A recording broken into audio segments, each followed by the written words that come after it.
Туралбаева Алмаш Тұрғанбайқызы.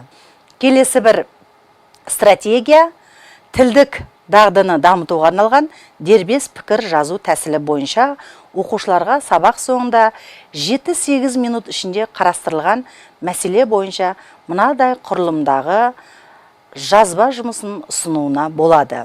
Бірінші, өзіндік пікірді айтады, ой, идея, бір сөйлем. Екінші, дәлел, екі сөйлемнен тұрады. Үшінші, өз пікірін айғақтайтын, мысал, екі сөйлемнен тұрады. Өз пікіріне қарсы дәлел, бір сөйлем. Бесінші, қарсы дәлелді жоққа шығаратын, мысал, бір сөйлем. Қорытынды бір сөйлеммен шешім шығарады. Жалпы алғанда 8 сөйлем арқылы сыни ойлау үстінде мәтін желісіндегі мәселені талдайды. Тағы бір өте тиімді стратегияның бірі досымның портреті стратегиясы.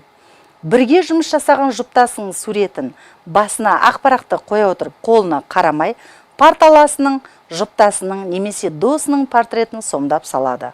Соңында портретті естелікке автограф қалдыра отырып сыйға тартады. Бұл стратегия әсіресе балалардың достық сезімдерін қалыптастыруға үлесін қосады деп ойлаймыз. Сыни ойлау технологиясының осындай стратегияларын білім беру дерсінде барлық пәндерді оқытуда қолдануына болады.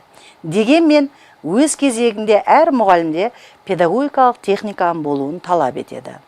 Сын тұрғысынан ойлауды дамыту оқушылар арасында белсенді шығармашылықты ойлауға негіздейді. Мұғаліммен еркін сөйлесіп пікір алмастыруға үйренеді. Бір-біріне құрметпен қарауға үйренеді. Бір-бірінің пікірін тыңдау, сыйлауға, ынтымақты қарым-қатынастың негізі қаланады. Өзін жеке дара тұлға ретінде тани біледі. Өзін-өзі, бірін-бірі бағалауға үйренеді. Достарының ойын тыңдап, мәселені шешу жолдарын іздей отырып, қиындықты шешуге талпынады.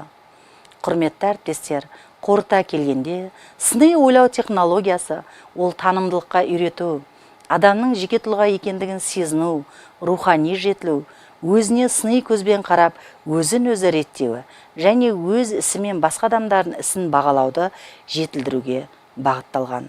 Назар қойып тыңдағандарыңызға рахмет.